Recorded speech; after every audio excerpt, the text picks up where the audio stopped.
Korps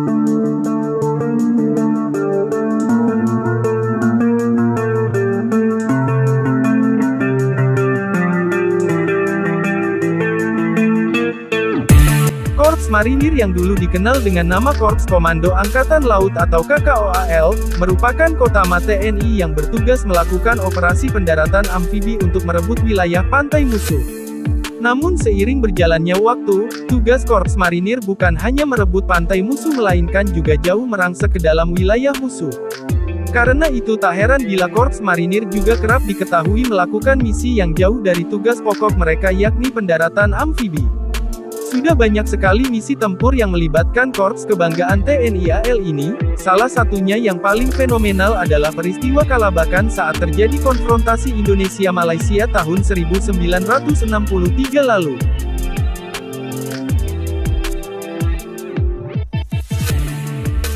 Dikutip dari buku Kompi 10 di Rimba Siglayan, Desember tahun 1963, Korps Marinir mengirim peleton 10 ke Kalimantan Timur yang berbatasan langsung dengan Kalabakan, Sabah. Misi mereka ialah menyerang 3 tempat sekaligus yakni Sandakan, Lahat Datu dan Sempurna yang merupakan wilayah Malaysia. 3 tim itu masing-masing dipimpin oleh Kopral Mar, Sukibat, Serda Mar, Rebani dan prajurit Mar, Asmat.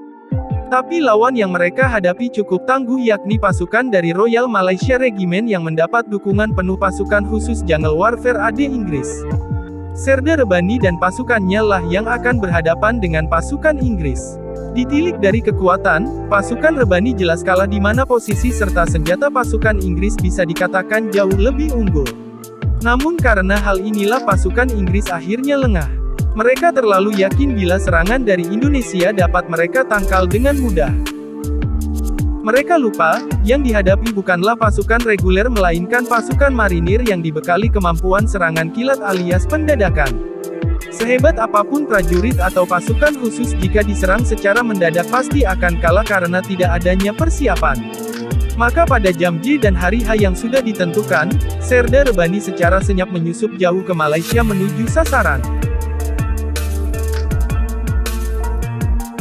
Setelah dirasa posisinya cukup aman, saat itu juga serangan kilat langsung dilancarkan di mana rentetan tembakan dari suara AK-47 Marinir menyalak ganas.